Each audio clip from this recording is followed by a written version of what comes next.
Assalamualaikum warahmatullahi wabarakatuh. Ketemu saya ya teman-teman ya dengan channel saya Ojri Channel ya.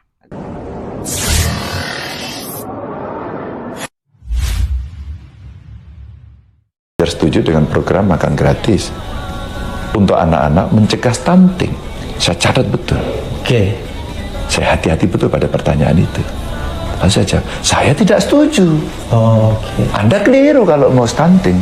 Stunting itu urusannya mulai ibu hamil mesti disiapkan. Kandungannya sehat, diperiksa gizinya cukup. Nanti lahir, ibunya selamat, anaknya sehat. 1000 hari kehidupan pertama mesti baik. Maka ASI mesti eksklusif. Kalau pada saat itu enggak baik, 1000 hari pertama kehidupan itu tidak baik, itulah yang harus diintervensi. Maka stunting akan terselesaikan. Tapi untuk anak sekolah udah terlambat, saya bilang. Itu otak sudah tidak berkembang, fisik kadang-kadang tidak berkembang. Saya bilang dalam hati kecil saya, apakah tim suksesnya tidak memberitahu kepada beliau? Beda kan stunting dengan gizi buruk. Beda. Saya dan Mas Anies kebetulan pernah menjadi gubernur. Pasti menangani soal itu, pasti itu. Kebetulan aja. Dan kami tidak sekongkol. Kami tetap kompetisi. Iya dong, gitu. Kita fair. Nah, program makan siang gratis kemudian saya tabrakkan ke pendukung. Maka saya pernah bertanya, internet gratis atau makan siang gratis? Internet, Pak. Kuliah gratis untuk si miskin atau makan siang gratis? Kuliah, Pak. Rasional, Mas. Lalu kami menghitung dan di state dari mereka 400 triliun. 400 triliun kemudian kami hitung. Kalau kamu punya duit 400 triliun bisa kamu sisihkan. Minimum essential force di Kemenhan sudah selesai 1 tahun. IKN selesai 1 tahun. Hari ini kita kesulitan. Mungkin orang bisa berargumen, ya nanti 400 triliun. Kita hari ini mencari duit 400 triliun itu sulitnya minta ampun untuk IKN maupun Kemenhan. Akhirnya dapatnya dari mana? Utang. Bu Sri Mulyani cerita itu. Lalu apa yang makanan menu apa yang kamu mau kasihkan? Daging, ikan, ayam, susu, daging sapi. Kita belum swasembada. Mau impor ya? Ayo aku tahu loh. Ayo awas loh. Ini mau impor loh ya. Saya tahu loh. Atau susu kita masih kuat. Kalau makan gratis, apa manfaatnya? Yang mau makan siang siapa? Tapi penanganannya tidak bisa ketika udah sekolah. Jadi nggak cukup kasih makan siang, udah terlambat. Yang dibutuhkan rakyat adalah pekerjaan, bukan makan siang. Karena makan siang itu orang bisa buat di rumahnya sendiri. Tahu itu. Sesuai dengan seleranya sendiri. Coba lihat ini. Silakan Nah. Kenapa makan? Hari pertama program makan gratis untuk anak di Gorontalo. Salah fokus sama salah satu anak ya. Mau kasih Pak Mama. Kenapa mau kasih Pak Mama, nak? Ya? Di rumah tidak ada nasi. Di rumah nggak ada nasi. Tidak ada nasi. Masya Allah. Ya, silakan. Astagfirullah. Buka dulu.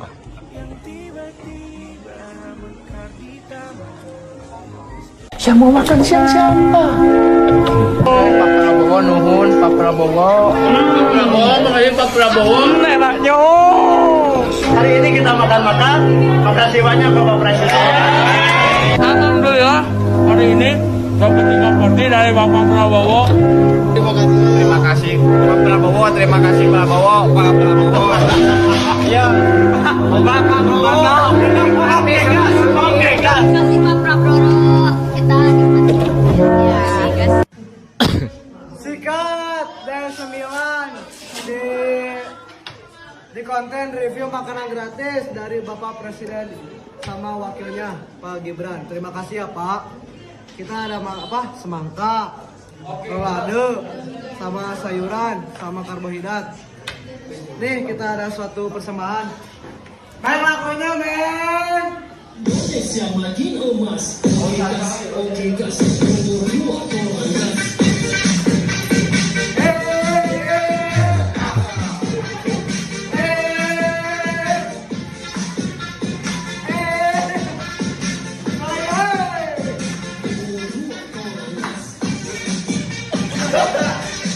Prabowo. Terima kasih Pak Prabowo atas semangatnya. Terima kasih banget. Terima kasih Pak Prabowo. Saya sangat turut berduka ya. Turut berterima kasih atas bantuannya. Saya sangat berterima kasih karena saya kan sini nggak bersanggup, tinggi nggak ada duit. Istilah kada bawa bekal supaya kau makan gini lah.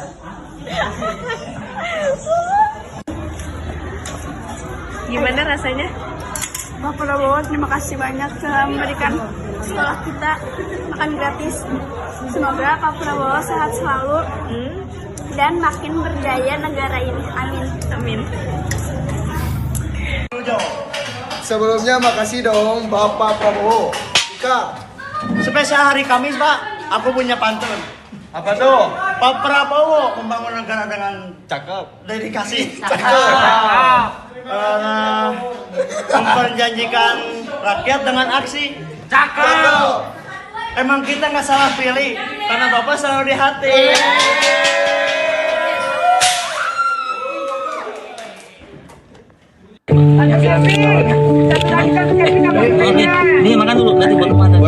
Seorang siswi sekolah dasar di Pulau Harimau Idi menangis saat menerima nasi kotak pemberian Polres Lampung Selatan. Hal tersebut bukan karena ia sedang bersedih, melainkan terharu bahagia sebab menu makanan yang diterimanya terbilang mewah baginya. Untuk bagi anak-anak kita semua, kenyataannya setelah diberi kepada anak-anak sampai terharu, sampai ini dibawa pulang nggak mau dimakan di sini, itu katanya untuk bapak dan ibunya atau keluarga atau untuk adiknya di rumah. Program makan bergizi gratis itu kan sudah berjalan beberapa hari ya. Ada banyak reaksi nih dari anak-anak Indonesia. Ada yang bilang enak dan lahap banget makannya. Ada yang protes makanannya nggak enak dan rasanya hambar. Ada yang excited banget sampai joget-joget. Ada pula yang menulis surat mengucapkan terima kasih kepada Pak Prabowo. Tapi ada juga nih yang pengen bawa pulang makanannya untuk bisa dimakan di rumah bersama orang tuanya. Gimana perasaan kalian melihat fenomena ini? Kalau aku ya, aku terharu banget gitu. Seneng gitu loh ngelihat reaksi anak-anak Indonesia ini. Karena ya memang tujuan makan bergizi ini adalah membuat mereka tumbuh menjadi anak yang sehat dan cerdas. Selain itu program ini itu juga bisa membantu ekonomi lokal itu bertumbuh. Karena kan di dalam produksinya itu melibatkan petani, pedagang, peternak, nelayan dari daerah tersebut. Dan ini juga sedikit membantu loh untuk perekonomian keluarga gitu ya. Bisa berhemat sedikit. Ya uangnya nanti bisa dialokasikan buat kebutuhan yang lain atau bisa ditabung. Dan ini juga meminimalisir anak-anak jajan sembarangan. Sekarang ya tugas kita semua adalah mendukung dan mengawal program ini supaya program ini bisa berjalan dengan baik dan lancar. Dan pemerintah sendiri juga harus ekstra di dalam pengawasannya dan melakukan evaluasi secara bertahap. Yang kurang baik diperbaiki, yang sudah baik itu dipertahankan. Dan semoga nih anak-anak Indonesia ini ya, para generasi penerus bangsa ini bisa menjadi anak-anak yang sehat dan cerdas dan menjadi generasi penerus bangsa yang hebat. Karena nasib negara kita ya itu ada di tangan mereka nih, anak-anak Indonesia. Jelang 100 hari pemerintahan Prabowo Gibran, bagaimana pendapat masyarakat tentang kinerja mereka? Kurang puas, semua barang-barang pada naik, beras naik, pajak juga naik. Pak Presiden Prabowo, tolong harga-harga distabilkan. Kinerjanya Bapak Prabowo sudah bagus. Salah satu contohnya makan gratis. Tapi untuk kami di NTT yang kami dengar bulan Maret, ya semoga semuanya berjalan dengan lancar. Sejauh ini bisa dibilang cukup baik sih pemerintahannya. Mudah-mudahan makan siang gratis itu bisa bukan hanya di sekolah, jadi bisa masuk ke masyarakat yang kurang mampu. Mari kita lihat, apa saja yang sudah dilakukan Prabowo Gibran bersama kabinetnya dalam 100 hari terakhir. Presiden Prabowo Subianto dan wakilnya Gibran Rakabuming Raka memulai pemerintahannya dengan membentuk Kabinet Gemuk. Ada 14 kementerian baru di bawah pemerintahan Prabowo dengan total menteri dan wakilnya mencapai lebih dari 100 orang. Waktu 100 hari memang terlalu pendek untuk melihat kinerja seluruh kementerian. Tapi yang ramai di media sosial justru beberapa ucapan dan perilaku sejumlah anggota kabinet yang malah memicu emosi publik. Walaupun begitu, sebelum 100 hari, pemerintahan Prabowo Gibran bisa merealisasikan program unggulannya, yakni makan bergizi gratis. Meski beberapa pihak menilai tergesa-gesa dan masih banyak kekurangannya. Salah satunya, pelaksanaan di beberapa daerah masih menggunakan uang pribadi Presiden Prabowo, kata Hasan Nasbi. Program penghapusan kredit macet UMKM juga baru saja dimulai, kata Menteri UMKM. Tapi pastinya ada syarat-syarat tertentu. Nah, yang perlu diingat, program itu tidak berlaku untuk kredit macet di KUR loh ya. Targetnya, kredit macet sekitar 1 jutaan UMKM yang sudah hapus buku di Bank Himbara akan dihapuskan. Pemerintahan Prabowo Gibran juga sudah memulai program 3 juta rumah per tahun untuk masyarakat berpenghasilan rendah. 3 kali lebih banyak dibandingkan program di era Jokowi. Peletakan batu pertamanya sudah dilakukan pada November 2024 lalu di Tangerang. Pembangunan rumahnya digarap oleh Agung Sedayu Group. Katanya 40.000 rumah sudah berdiri per Oktober 2024. Tapi lokasinya nggak dijelasin di mana aja. Kalau pendapat ahli tentang 100 hari pemerintahan Prabowo Gibran, gimana ya?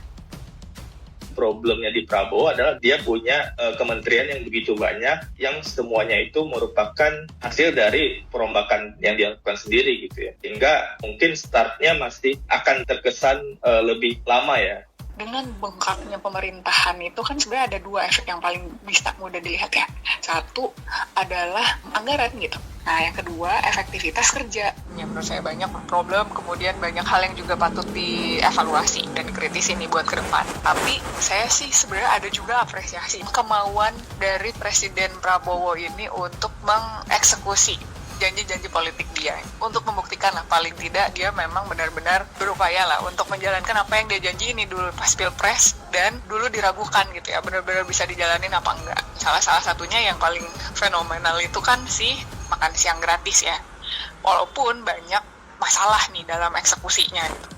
Kayaknya Prabowo ini pengen benar-benar tunjukin program flagshipnya, program makan siang bergizi. Bagi saya, program makan siang gratis ini adalah program yang baik. Makanya sebenarnya harusnya perdebatannya itu bukan soal apakah ini tergesa-gesa implementasinya, tapi kenapa pemerintah nggak mengamankan angka yang lebih besar gitu, untuk program makan siang ini. Karena tadi programnya bagus, tapi kalau misalnya anggarannya minim itu ya program ini seperti program yang setengah hati. Itu yang di dalam negeri. Di 100 hari pertama ini, Presiden Prabowo juga membuat keputusan dan kebijakan yang berhubungan dengan dunia internasional. Mulai dari pertukaran narapidana yang diapresiasi para pegiat HAM, meski ada juga yang mengkritik cara Prabowo, hingga keputusan untuk bergabung dengan BRICS yang dianggap bisa membuka peluang Indonesia di kancah global. Walaupun ada juga yang khawatir karena Presiden terpilih AS Donald Trump mengancam akan memberikan tarif impor 100% jika BRICS berpotensi melemahkan dolar AS.